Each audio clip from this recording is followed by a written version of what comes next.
राधे राधे दोस्तों, मैं आपकी एस्ट्रो दोस्त एस्ट्रोलॉजर अर्चना गुप्ता अपने ज्योतिष के चैनल पर आप सभी का हार्दिक स्वागत करती हूँ। और कैसे हैं आप सभी? आशा करती हूँ आप सभी स्वस्थ और प्रसन्न होंगे अपने पूरे परिवार के साथ। ऐसे ही स्वस्थ और प्रसन्न बने रहें, आपके परिवार में खुशियाँ बनी रहें, ऐसी मैं आप सभी के लिए मंगल कामना करती हूँ। दोस्तों, हमारे जीवन में समस्याएं निरंतर बनी रहती हैं। थोड़ी बहुत समस्याएं सभी के जीवन में चलती हैं। अगर ये समस्याएं ना हो तो हमें आने वाले अच्छे दिनों के लिए हमें वो खुशी नहीं मिलेगी। इसीलिए छोटी मोटी समस्याएं हमारे जीवन में बनी रहें तो इसमें हमें कोई समस्या नहीं है, जिन्हें हम इजीली हैंडल कर सकते हैं। लेकिन जब बड़ी बड़ी समस्याएं होने लगती हैं, जैसे धन आता है टिकता नहीं है, या बच्चे कहना नहीं मानते हैं, या आपको कितना भी आप एफर्ट्स लगा लेते हैं आपको सम्मान नहीं मिलता है, बच्चों की पढ़ाई में दिक्कत आती है, बच्चों की उच्च शिक्षा में दिक्कत आती है, या बीमारियां एक खत्म नहीं होती दूसरी आ जाती है। ऐसा किस लिए होता है ये मैं आपको उपाय बताऊंगी इसके लिए। इसके साथ ही कुछ एक ऐसा आपको उपाय बताने वाली हूँ। ज़रूरी नहीं है कि हर बार आपको लंबी चौड़ी पूजाएं करें। कुछ चीज़ों में बदलाव करके अपने घर में, कुछ चीज़ों का कुछ वास्तु अपना सही करके अपने घर का, कुछ चीज़ों में चेंजेस करके, कुछ विशेष प्रयोग करके भी आप अपने जीवन में बहुत अधिक सुखता प्राप्त कर सकते हैं। इसके साथ ही दोस्तों, राहु काल और अभिजीत मुहूर्त का समय दूंगी, अमृत की बूंद और जादुई अक्षर दूंगी। कमेंट सेक्शन में से जो क्वेश्चन लिया है उसका आंसर दूंगी। वो कौन भाग्यशाली है इसे जानने के लिए मेरा वीडियो लास्ट तक पूरा देखें। दोस्तों, आप वीडियो स्किप करके देखते हैं, एक बार तो कम से कम आप वीडियो पूरा देख लिया करें, जिससे कि आपको सही जानकारी मिल सके। आप मेरे इस चैनल से नए जुड़े हैं या आपने अब तक इस चैनल को सब्सक्राइब नहीं किया है तो प्लीज़ पहले चैनल को सब्सक्राइब कर लीजिए, साथ में ही बेल बटन को ऑल पर कर लीजिए, जिससे मेरे प्रतिदिन के वीडियो सबसे पहले आपको मिले, आपसे कोई भी वीडियो मिस ना हो। मैं आपके लिए ऐसी ही सरल जानकारियाँ लाती रहती हूँ, ऐसे ही उपाय देती हूँ जिन्हें आप इजीली कर सकें और अधिक से अधिक लाभ प्राप्त कर सकें। तो अगर वीडियो पसंद आता तो शेयर करना भी बिल्कुल ना भूलें अपने दोस्तों में, फ्रेंड सर्कल में। दोस्तों, गुरु ग्रह अगर आपकी कुंडली में मजबूत है, आपके बच्चों की कुंडली में मजबूत है, तो शिक्षा में किसी तरह की कोई विघ्न बाधा नहीं आती है। अच्छे से उनकी उच्च शिक्षा भी हो जाती है, बच्चे आपका मान सम्मान देते हैं, आपके घर में भी मान सम्मान बना रहता है, समाज में भी आपको मान सम्मान मिलता है, धन आता भी है और टिकता भी है, बीमारियां भी कोई जल्दी से आपके आसपास लंबे समय तक नहीं टिकती हैं। यहीं गुरु ग्रह पीड़ित हो जाता है तो दीर्घकालिक बीमारियां ही देने लगता है, घर में क्लेश पैदा होने लगता है, बच्चों की शिक्षा में रुकावट आ जाती है, और सबसे बड़ा एक जो रीज़न है वो है बच्चों का विवाह में तो वो इतना विलंब कर देता है कि माता पिता परेशान हो जाते हैं और घर में उसी वजह से झगड़े शुरू हो जाते हैं। तो गुरु ग्रह का घर में मजबूत होना बेहद आवश्यक होता है। जरूरी नहीं कि आप बहुत लंबी चौड़ी पूजाएं करेंगे उस तभी होगा गुरु ग्रह सही।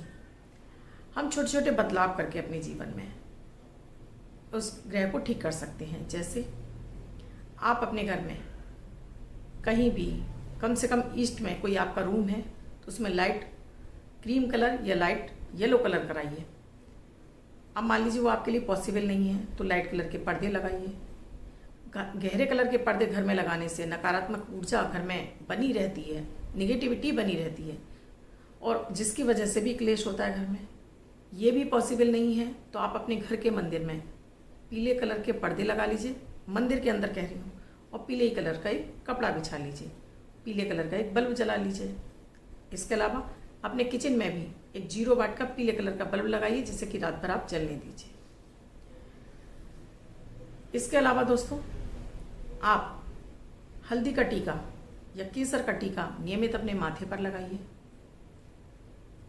इसके अलावा दोस्तों, आपको गाय को हर गुरुवार को थोड़ा सा गुड़, उस पर चुटकी भर हल्दी रख के आटे में या चने की दाल के साथ में उसका पेड़ा बनाकर ये भी आप इसको खिला सकते हैं। इससे भी आपका गुरु ग्रह मजबूत होता है और गुरु ग्रह की सुविधाएं प्राप्त होने लगती हैं। अब दोस्तों, इसके अलावा एक और प्रयोग बताती हूँ मैं आपको। आप अगर अपने घर में जो हल्दी आप भरते हैं, आप पैकेट लाते हैं, उसको पलटते हैं, तो उसे आप विशेषकर कांच के कंटर में रखें, यानी कांच के इमर्तमान में जो डिब्बे में रखें, डिब्बा कांच का हो। कांच जो कि शुद्ध रूप से चंद्रमा होता है, और बृहस्पति और चंद्र की जो विशेष महानतम योग बनता है वो गज केसरी योग जीवन में सारे योगों, आपके कितने भी दुर्योग लगे हों कुंडली में, उसको समाप्त कर देता है। तो आप जो हल्दी भर रहे हैं उसे कांच के कंटर में रखिए। अगर आपके पास एक चांदी का सिक्का है तो अपनी हल्दी के अंदर डाल दीजिए। अगर चांदी का सिक्का नहीं है तो एक सादा सिक्का, 1 रुपये का, 2 रुपये का, 5 रुपये का, जो भी सिक्का हो, उसे गंगा जल से धो के शुद्ध करके आप हल्दी के अंदर डाल दीजिए बृहस्पतिवार वाले दिन। अगले बृहस्पतिवार को इस सिक्के को निकाल लीजिए। आप इसको धूप दीप दिखाकर एक पीले कलर के वस्त्र में थोड़े से साबुत चावल, 1 मुट्ठी साबुत चावल रखिए इसके ऊपर, और इसे भगवान विष्णु के आगे समर्पित कर दीजिए। धूप दीप दिखाइए। अब अगर आपके पास हल्दी की माला है तो हल्दी की माला से, अगर हल्दी की माला नहीं है तो आपके पास रुद्राक्ष की माला है तो रुद्राक्ष की माला से ओम ब्रीम बृहस्पते नमः, ओम ब्रीम बृहस्पते नमः, इस मंत्र की 108 की एक माला कीजिए। माता लक्ष्मी को और भगवान विष्णु को हल्दी का टीका लगाइए। तुलसी पर गुरुवार को थोड़ा से जल में चुटकी भर हल्दी डाल के हल्दी का जल चढ़ाइए।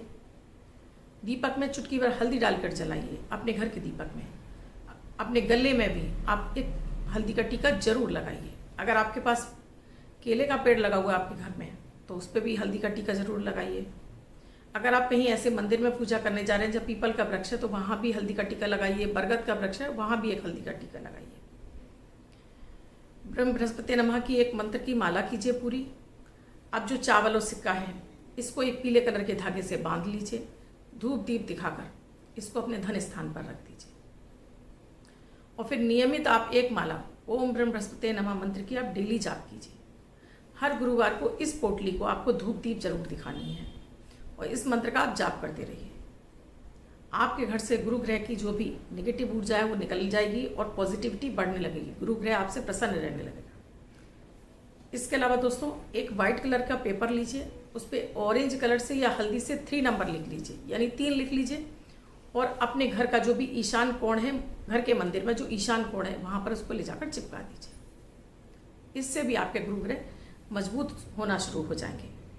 और जो आपने ये चावल और चांदी का सिक्का रखा है ये आपके घर में माँ लक्ष्मी की नारायण के साथ में आपके घर में धन की वृद्धि करता चला जाएगा, क्योंकि जब भी माता माँ लक्ष्मी नारायण के संग आपके घर में रहती हैं, इसीलिए दोस्तों कहा जाता है कि नारायण के संग माता माँ लक्ष्मी का चरण दबाते हुए फोटो आपके घर के मंदिर में है, तब आपको कोई भी किसी भी तरह की आर्थिक परेशान नहीं करती है। घर में हमेशा समृद्धि बनी रहती है। इसीलिए नारायण के संग में माता लक्ष्मी को पूजने पर हमारे घर में वैभव लक्ष्मी के हमारे घर में स्थिरता आती है। अकेली लक्ष्मी की पूजा करने से घर, क्योंकि लक्ष्मी चंचला होती हैं, अकेली लक्ष्मी की पूजा करने से लक्ष्मी आती हैं जाती हैं, टिकती नहीं है आपके घर में, स्थिर रूप से निवास नहीं करती हैं। तो दोस्तों इस एक प्रयोग से आपके घर में निगेटिविटी नहीं रहती है, पॉजिटिविटी आती है। किचन में आप पीला बल्ब जलाइए। रात के समय माता माँ लक्ष्मी किचन में भ्रमण करती हैं, तब आपके घर में शुक्र और बृहस्पति प्रबल होने लगते हैं। घर में आपके अगर आपने कहीं पीला कलर कराया हुआ है उस कमरे में, वहाँ से बृहस्पति की ओर आपकी बढ़ने लगती है। जैसे मैंने बताया कलर नहीं करा सकते हैं तो पर्दे लगा सकते हैं। पर्दे भी लगाना पॉसिबल नहीं तो घर का मंदिर में आप पीले कलर का अधिक से अधिक प्रयोग कीजिए, वो भी पॉसिबल नहीं है तो अपने ईस्ट के दिशा में एक पीले कलर का बल्ब जरूर लगाइए और उसको या तो 24 घंटे के लिए जला छोड़ दीजिए, हमेशा जला रहने दीजिए। आपके लिए जो भी चीज़ें पॉसिबिलिटी हों दोस्तों कर लेना चाहिए, क्योंकि छोटे छोटे से बदलाव भी हमारी ज़िंदगी में बड़े बड़े अंतर ले आता है, बड़े बड़ी सुख सुविधाएं हमें दिला देता है। तो आप करते रहिए दोस्तों। और आप मुझसे किसी विषय में जानना चाहते हैं तो कमेंट में ज़रूर लिखिए। अमृत की बूंद और जादुई अक्षर दोस्तों इन्हें भी करिए, ये भी आपको 9 ग्रहों से संबंधित आपकी समस्याओं से आपको मुक्ति दिलाते हैं, आपके सोच को पॉजिटिव करते हैं, ऑरा को क्लीन करते हैं और इम्यूनिटी को बूस्ट करते हैं। सोच को पॉजिटिव यानी कि आपका चंद्रमा बली हुआ, इम्यूनिटी बूस्ट यानी कि आपकी रोग प्रतिरोधक क्षमता बढ़ गई, ऑरा क्लीन यानी कि आपके शरीर से निगेटिविटी निकल गई। दोस्तों कोई भी प्रयोग आप कर रहे हैं तो उसे पूरी पॉजिटिविटी यानी कि सकारात्मक सोच के साथ कीजिए। आप देखिए कमेंट में बहुत सारे लोग इतने नकारात्मक कमेंट लिख देते हैं क्योंकि उनका काम यही है, उनके पास सोच ही अच्छी नहीं है, उनकी सोच इतनी खराब है, उन्हें हर चीज़ में गंदगी दिखाई देती है, हर चीज़ में उन्हें कमियां ही नज़र आती। वो कभी अच्छा ना सोच सकते हैं और ना ही देख सकते हैं। तो जो अच्छा देख ही नहीं सकता वो औरों की भी सोच को खराब करना शुरू कर देता। और कई बार तो अच्छी सोच वाले भी उस नेगेटिव कमेंट को पढ़ने के बाद खुद नेगेटिव हो जाते हैं। तो दोस्तों हमेशा अपनी सोच को पॉजिटिव जरूर रखें। अमृत की बूंद और जादुई अक्षर मेरे यही कार्य करते हैं, आपके दिन को लकी और बेहतर बनाते हैं। इन्हें एक बार जरूर आजमाइए, आप करना शुरू करेंगे तो छोड़ ही नहीं पाएंगे। स्वयं करें, परिवार के सभी सदस्यों को कराएंगे तो इनका शुभ फल आपको जल्दी मिलने लगेगा। ये जो मेरे अमृत की बूंद और जादुई अक्षर 9 ग्रहों पर आधारित है। प्रतिदिन की ग्रह परिस्थितियों के आधार पर इन प्रयोगों को तैयार किया जाता है। आपकी कोई भी राशि हो, आपके जन्मांग में ग्रहों की कोई भी अवस्था रही हो, आप किसी भी देश में से बिलोंग करते हो, किसी भी भाषा से बिलोंग करते हो, ये 10 वर्ष के बच्चे से लेकर 90 वर्ष तक के बुजुर्ग यानी बच्चे, महिला, पुरुष, बुजुर्ग सभी के लिए समान रूप से उपयोगी प्रभावी है। मात्र 1 मिनट के प्रयोग हैं जिसमें ना समय लगता है ना कोई धन खर्च होता है। 8 जुलाई 2021 दिन गुरुवार यानी बृहस्पतिवार। आज का राहु काल है 2:10 से 3:35 तक। इस समय आपको कोई भी शुभ कार्यारंभ नहीं करना चाहिए। अभिजीत मुहूर्त का समय है 11:57 से 12:52 तक। इस समय आप कोई भी शुभ कार्यारंभ कर सकते हैं। आज की अमृत की बूंद में आपको दोस्तों नहाने के पानी में 2 चुटकी हल्दी पाउडर, चाहे कोई भी व्यक्ति हो, इसको डालकर नहाएगा। इस प्रयोग से आपकी ऑरा क्लीन होगी, इम्यूनिटी बूस्ट होगी, साथ में ही आपको बृहस्पति ग्रह की जो भी नेगेटिविटी आपके शरीर से निकल जाएगी, पॉजिटिव एनर्जी मिलेगी, आपके दीर्घकालिक रोगों में आपको आराम मिलेगा और साथ में आपका मान सम्मान बढ़ेगा। आज का जादुई अक्षर है दोस्तों फल वाला फा। इस तरह से फल वाला फा, इस फा शब्द को रेड कलर के पेन से लेफ्ट हैंड पर कहीं भी लिखकर छोड़ दीजिए। 24 घंटे तक लिखा रहने दीजिए। दूसरे दिन नहाएंगे, ये धुल जाएगा। मैं आपको नया शब्द देती हूँ, आप इसको फिर से लिख सकते हैं। आप इसको अपने हाथ पर नहीं लिखना चाहते हैं, छोटी सी सफ़ेद कागज़ की चिट लीजिए, रेड कलर के पेन से लिखिए, फोल्ड करके पर्स या पॉकेट में रखिए। 24 घंटे तक साथ रखिए। दूसरे दिन फाड़ कर किसी पेड़ की जड़ में छोड़ दीजिए। आप इसको अपनी मदर टंग हिंदी, उर्दू, पंजाबी, बंगाली किसी भी भाषा में लिखिए। प्रोनाउंसिएशन फा होना चाहिए। अब जिनका बर्थडे या मैरिज एनिवर्सरी है उनका ये वर्ष शुभ हो, ऐसी मैं आप सभी के लिए मंगल कामना करती हूँ। बच्चे, महिला, पुरुष, बुजुर्ग जिनका बर्थडे है, वो पति पत्नी जिनकी मैरिज एनिवर्सरी है, किसी भी वर्ष में बर्थडे या मैरिज एनिवर्सरी, वो इस प्रयोग को करेंगे। व्हाइट कलर के पेपर पर हल्दी से 2 नंबर लिखेंगे, फोल्ड करके पर्स या पॉकेट में रखेंगे। बच्चे स्कूल बैग में रखेंगे तो ये अंक उनको वर्ष भर शुभता प्रदान करता रहेगा। दोस्तों आप अपनी कुंडली का विश्लेषण कराना चाहते हैं तो डिस्क्रिप्शन बॉक्स में साथ में स्क्रीन पे मेरा नंबर चल रहा है। मेरा नंबर है 8077506510। इस नंबर पर कॉल या मैसेज के द्वारा प्रोसीजर जान सकते हैं। यहाँ आप अपना अपॉइंटमेंट ले सकते हैं मुझसे कुंडली विश्लेषण के लिए, जहाँ कि आपको ये मेरी सुविधा पेड है, यहाँ आपको फीस देनी होती है। दोस्तों आज जो मैंने कमेंट सेक्शन से क्वेश्चन लिया है वो है दोस्तों अर्जुन भाभा जी का। 25/4/1997 10:40 PM चंडीगढ़। सरकारी जॉब कब तक लगेगी? अर्जुन जी, आपकी वृश्चिक लग्न की कुंडली है और जहाँ चंद्रमा आपका नीच का होकर बैठा है और सूर्य आपका षष्ठ भाव में बैठा है। आपको अभी केतु की महादशा चल रही है और केतु आपका पंचम में बैठा है। आप इसके लिए बहुत अच्छे से तैयारियां कीजिए। इसके साथ ही सूर्य उपासना शुरू कर दीजिए। सूर्य को नियमित जल दीजिए और सूर्य के मंत्रों का जाप कीजिए। आप मेरा वीडियो जो मैंने सूर्य के ऊपर दिया हुआ है, सूर्य को जल आप किस तरह से अर्पित करें, उस सेक्शन में चले जाइए और वहाँ पर सूर्य की आराधना की जो मैंने आपको विधि बताई है उस तरह से आप डेली सूर्य को जल चढ़ाना शुरू कर दीजिए। इसके अलावा आपको साथ में ही मंगल के मंत्रों का आप जाप शुरू कर दीजिए। आपको ये सरकारी जॉब आपको 2024 तक आपके निरंतर प्रयास से जरूर मिलेगी। धन्यवाद दोस्तों। आप मुझसे अपनी किसी समस्या का समाधान चाहते हैं तो कमेंट में जरूर क्वेश्चन लिखें, पूरा लिखें, अपना नाम, अपनी डेट ऑफ बर्थ, अपना टाइम और अपना बर्थ प्लेस, साथ में एक क्वेश्चन। मैं रैंडमली सेलेक्ट होने पर उसका आंसर जरूर दूंगी। धन्यवाद दोस्तों।